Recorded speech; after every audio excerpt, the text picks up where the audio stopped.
everybody. Sonia Rollins, host for BACC. Thank you for joining us. Today we're here with Matt Bourassa, the General Manager of the Burlington Mall, a Simon property. Matt, I told you this before we went on the air, but the Burlington Mall for me has been a staple for years. So we're thrilled to have you. It has seen so many different changes, and it's nice to have you here. Well, happy to be here. Thank you for joining us. So first, always love to tell the viewers about you yourself. Yeah. I know you're relatively new to Burlington, but not necessarily new to Simon. So. Yeah, well, indirectly, I've actually been involved with Burlington Mall now for just about a year, a little over a year, indirectly. But I've been doing property management, retail in particular, for 15 years now. Feels like most of my, or all of my adulthood. But I was at Logan Airport doing retail development and management there, and then 10 years ago I started with Simon. So I've managed malls, Liberty Tree Mall, Square One Mall.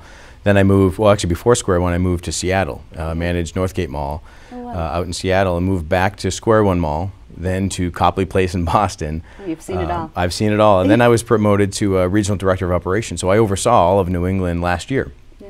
So I was familiar with Burlington last year, so I saw the entire year, the progression just in the last 12 months before I came here back in January. So I've been around the block. Yeah, we're excited to have you. I mean, you know, it's interesting because the mall has seen different phases, of course, and we'll certainly talk about trending in our next segment, but just in the phases of the mall and what the mall was versus what it is now. Yeah, well, you know this already, I think, but we're going on our 50th anniversary next year. Yeah. So it's a lot of fun to think about back in 1968 when the property was built.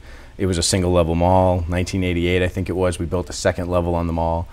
Food court added, and just the evolution of the restaurants and the amenities and where we are today. And it's exciting to think about what the next 50 years are going to look like. So we're excited about it. Yeah, you know, the thing that I think is really interesting about the mall is, you're right, so 88, so I was 10. No, I wasn't, I was 18.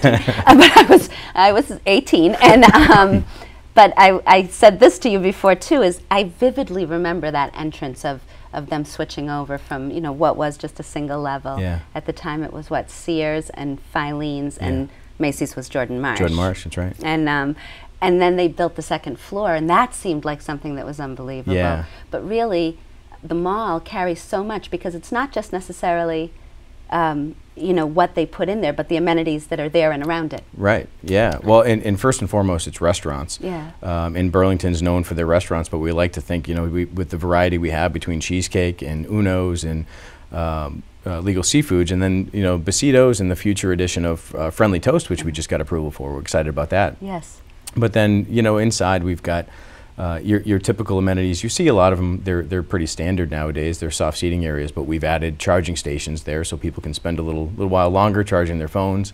Yeah. And we're looking for a lot of other new amenities, like services, really. You know, services that people can rely on that just work into their everyday life, like some sort of a return center. And we're evolving a lot of these great ideas, but we're excited about what that future is. I love that. And before we talk about anything else, talk about this, because again, I've been in Burlington 25 years. The mall has been here this whole time. Only really recently did I realize that the mall is open to walk in the morning, right? Which is a great amenity for the community.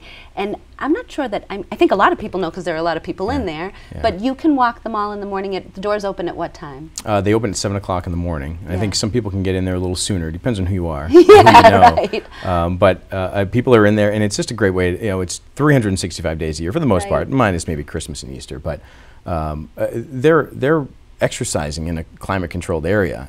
We've also partnered with Leahy Clinic, and they come down on Tuesdays, and they offer you know, blood pressure checks and things like that too for some of the folks that are there. I think it's phenomenal because it really speaks to what Simon's doing, which is they're obviously a premier shopping center, but they're also, you know, involved in the community and involved in the things that are around them. And I went with my girlfriend to go in and walk. We were going to like grab a coffee, chat, do this thing, and she said, well, we can walk in the mall. And I almost felt foolish, like, what do you mean? You know what I mean? It was early, and I was really pretty impressed. I mean, there's a lot of people using it, which is great. Yeah. You know, and it gives people an opportunity to get inside. There's a great, and I wish I knew the mileage exactly as you get around the mall, but it's just a great amenity for people that just want to get in, get some exercise, but the coffee is there. Right. We've got some great selection for coffee too, so it certainly is great. And you said something interesting to me before that I want to make sure we say on the air. That mall is for everyone. That mall has the very high end, and it has things that are more affordable, and it has all different price points Yeah. for the consumer. True? Yeah, it's absolutely true. I mean, Burlington Mall was built as part of the community, and a lot of the community has developed around Burlington Mall. So I don't think we want to lose our roots. Our leasing teams are very focused on a variety of price points, variety of fashion and size, and you name it. We're just looking for variety so that everybody in the community can enjoy it. Yeah. We don't want to price people out of the mall. That's not our intent at all. So we like the variety we have. Yeah, adding Primark, I think, was a great, huge. Great addition to the center. Yeah, it really is. It's huge, and I think that people appreciate that when they go in there. You can step inside the mall and basically capture any need. You'll find something. You'll find something. Yeah, you'll always find something. Yeah, I know. Sometimes I find too much, but it is okay. what it is. Okay. Yeah, I said I help feed the community. Is that a good way to say it? That's a good way to do it. Yep. We talk about economic engines. The mall is no exception to that. When we talk about overseeing the budgets and seeing different things like that, and we always talk about things that are economic engines. Certainly Leahy Clinic is one, and the Burlington Mall is another. When businesses come to locate, they certainly want to locate next to things like that, which is wonderful. All right, we are going to take a quick break. We're going to go, as you know, the Burlington Area Chamber of Commerce is proud to have nonprofit partners. Today we are going to highlight Burlington Youth and Family Services, which is actually a department of the town, but does some great nonprofit work and helps a lot of different residents in the community. We'll be right back after this. My name is Christine Schruin. I'm the Director of Burlington Youth and Family Services, formerly known as the Burlington Community Life Center. We've been a town department for more than 40 years, providing mental health services and social services to residents of the town of Burlington.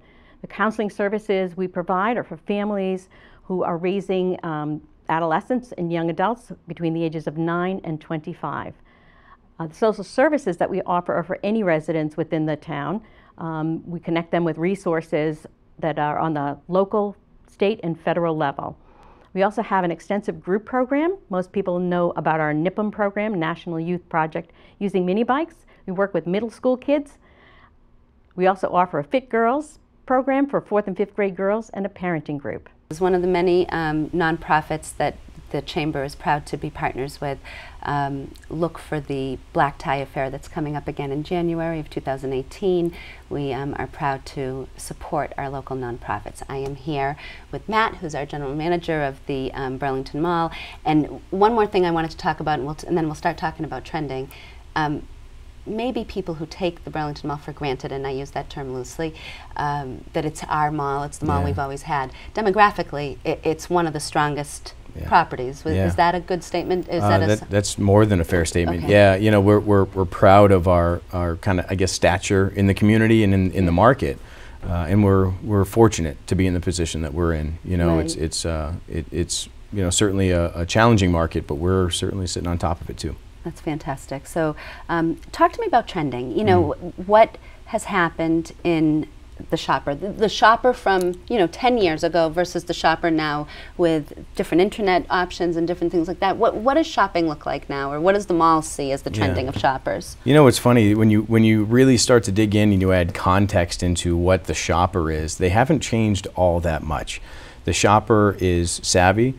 They've got a lot of great options at their fingertips, but at the same time, if you really break it down, they're still coming to our malls, and we love having them. A majority of all transactions take place in these brick and mortar stores, and when we stay true to our roots, we still see these people. They're still guests of ours, and it's funny what that context is really that key. Right. Because the merchandising mix is there. There's certainly a great future and a bright future as long as the merchandise mix stays fresh, and we try to stay ahead of that. Because it's an experience, really. Absolutely. When you go shopping. Yeah. I mean, I can't really put it on my resume, but I think I'm a shopper. Like if I wrote it down as one of those things, and I think there's something to be said for walking in and, like you said, amenities, being able to go eat and being able to go do that. I mean, do the holidays look different for you? I mean, and again, without real numbers per se, but just do you sense a different feeling with the holidays than it used to be, or is it still that same thing you talk about? No, it's still the same thing. I think the key word that you used was experience. I think that's what differentiates us. You can't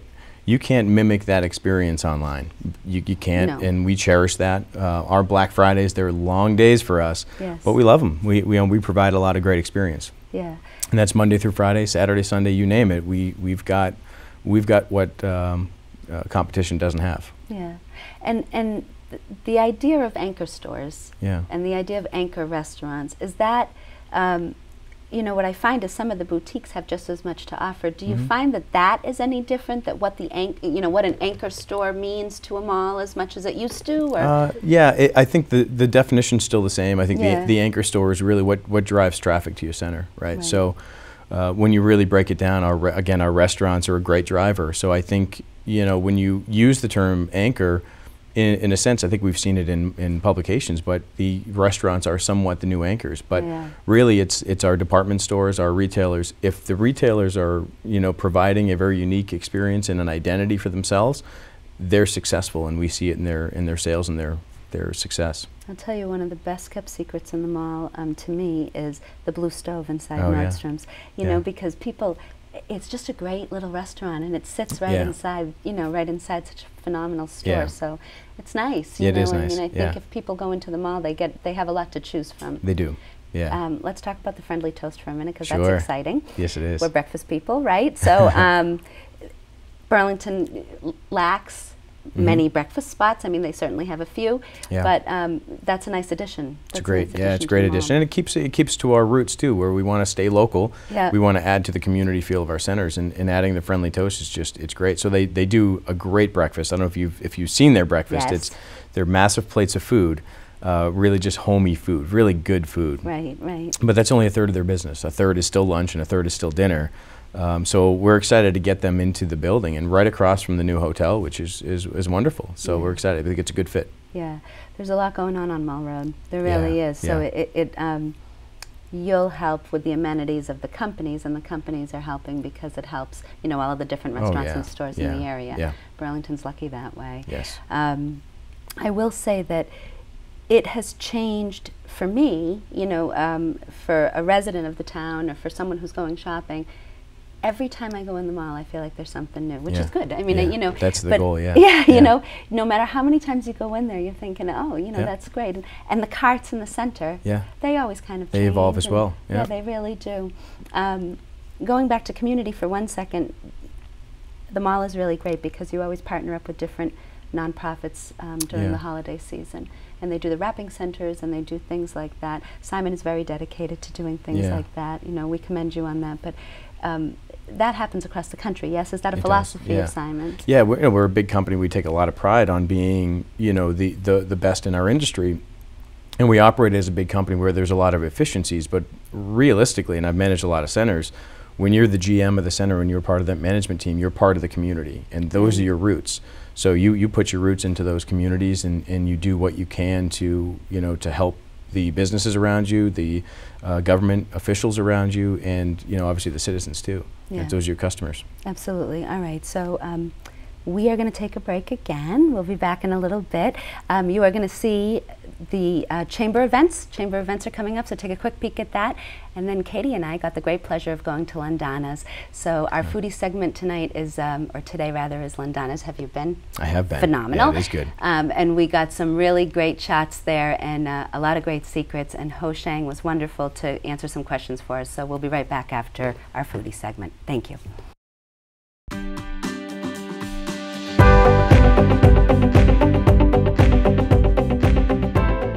All right, we're in the back kitchen of Lindana on Cambridge Street in Burlington, one of Burlington's favorites. We've been very fortunate to have this restaurant here, and it is a favorite for a lot of Burlington residents and, quite frankly, outside of Burlington. I'm here with Executive Chef Jeff Howe, who is going to show us a few great things that, one of only a few great things that Lindana's makes. But Chef, I know you are making pork belly as a recipe or as an appetizer. Is that right? We actually do quite a bit with it. We use it on our iceberg salad. Okay.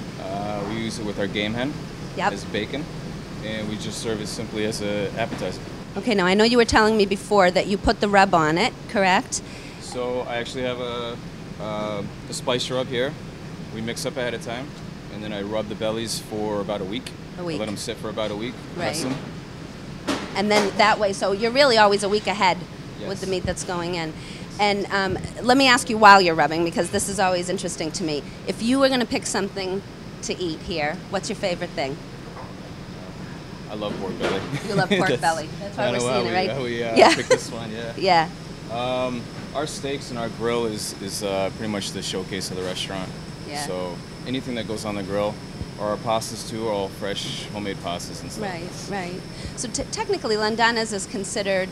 I know steak and fish are obviously both mainstays here. Is it considered a Tuscan Italian style? Is it really that's just the motif of the restaurant? If you were going to label the restaurant as something. Definitely the style of the restaurant is Tuscan style. Yeah. Everything we do, like the wood, raw, natural, simple, very simply cooked kind of items. Yeah. But we always like to do things as best as we can. We try to put as much into everything that we do. Yeah. You know that the saying is you learn something new every day, and as many times as I've been to Lindana, I never realized that the honey that you have here on a lot of their different meals and on a lot of their appetizers is made here. There are beehives up on the roof of Lindana's, and it supplies, if I remember correctly, 500 gallons? Did I say that right? From 2 years ago and 200 gallons last year? Yeah, we got quite a bit at the last year's harvest, yeah. Unbelievable. Yeah, so I don't know if you can see this, but there are honeycombs that are taken off the roof. Chef's going to show us how he digs into that, for lack of a better term. There's some great appetizers and meals that are done here. Well, actually, Okay. It's kind of like the first slice of a cake, you know? Right, exactly. Oh my God, that's unbelievable. Yeah, there you go. Crazy good. Yeah, that's crazy good. We are working on the pork belly, which you're going to do an appetizer with, Chef, is that right? So this is our appetizer style pork belly. This is the finished product. It's been sitting for about a week. I just sliced it in half. We're going to grill it. And then I have a nice honey caramel. It's basically our honey that I caramelized, add a little butter to it, so it's a carameled honey with a little black pepper. Okay. We'll glaze it and throw it in the oven. Wonderful. So that actually stays on it until it goes to the table. Yes. So on our menu it does state that it's smoked to order, so that's our smoke. That is just the coolest thing. That's a beautiful presentation. All right, so that's the pork belly appetizer on the menu. Yes. Fantastic. Thank you. Thank you so much for joining us. Lindana's executive chef, Jeff Howe. If you haven't been here, you should be. You are missing out on huge things if you don't come. We are in the dining room of Lindana's, which, as I said, is one of my favorite restaurants, Cambridge Street in Burlington. If you haven't been here, you really should. We have the pleasure of being here with Hoshang Dadras, who is the general manager. Hoshang, thank you for joining us. Thank you for having us. Absolutely. So tell me something, because, I've been here, but for people who haven't come in, when they're driving by and they're seeing it, when you think Lindana's, what do you want to present to Burlington and really outside of Burlington? The first thing, what we're known for, a lot of it's the wood fire, yes. The wood grill. As soon as guests walk in, the first thing they smell is, where's the fireplace? And we always tell them, no, it's actually a grill. Right. We do all of our steaks and seafood there, so that's what we're best known for. We try to be self-sustaining, and that's another thing that we pride ourselves in. One of our best possessions, in my opinion, is our hives upstairs. Yeah, that a lot of people don't know about. Yeah.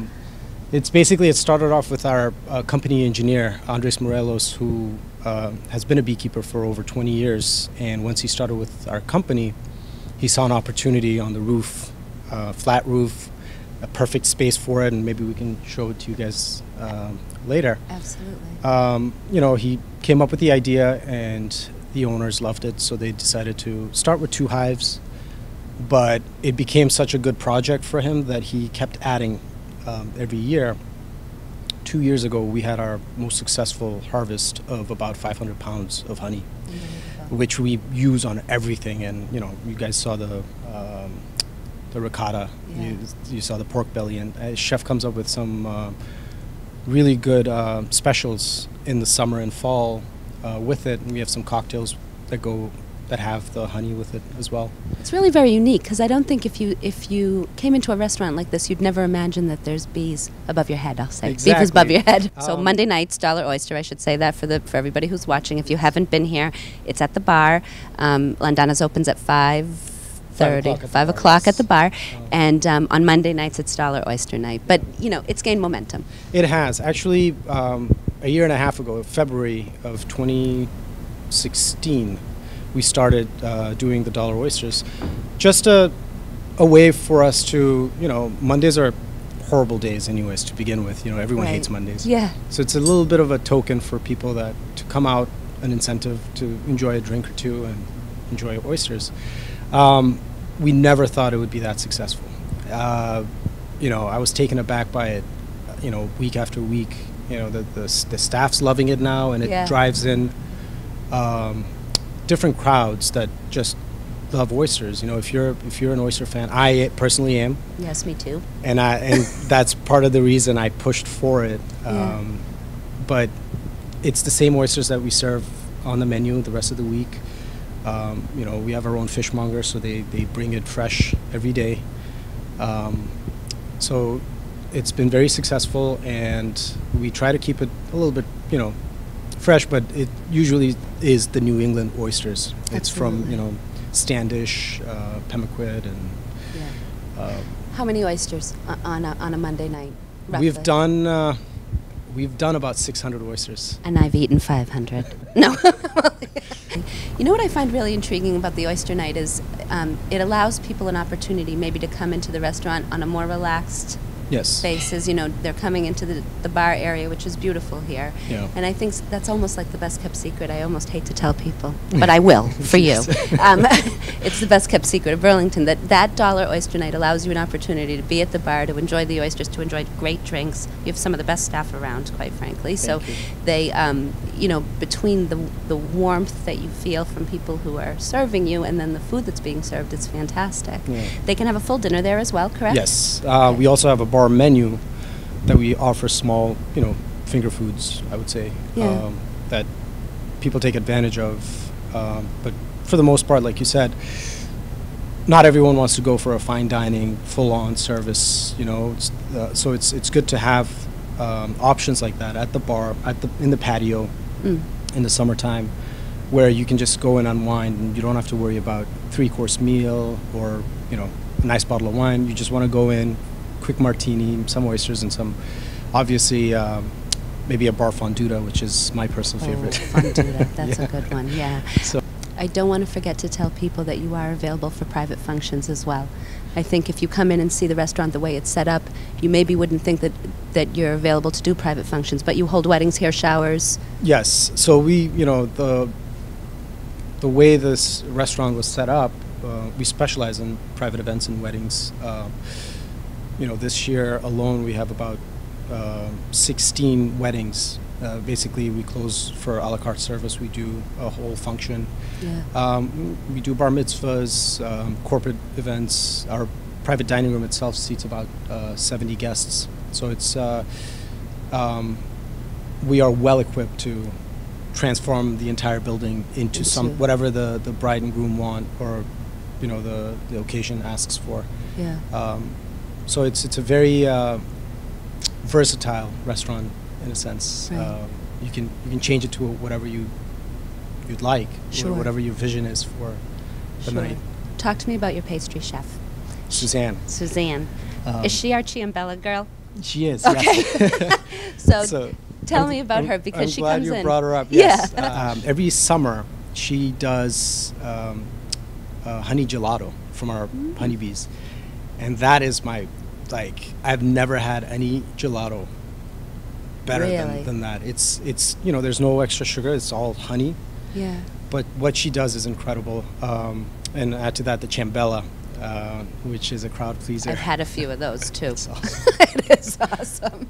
It is. And the panna cotta, is that yes, the panna cotta is our signature dish. I don't think it'll ever be off the menu because people just love it. Love it. Yeah. This is what I think is really unique about Lindana's. I mean this sincerely.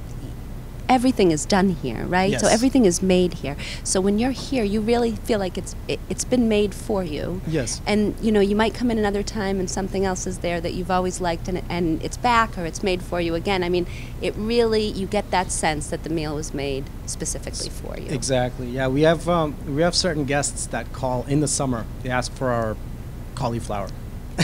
Could be me. I tried to pitch it to the chef a little while ago. We'll see. So if you were going to have dinner here, what would you order? It's the same every time.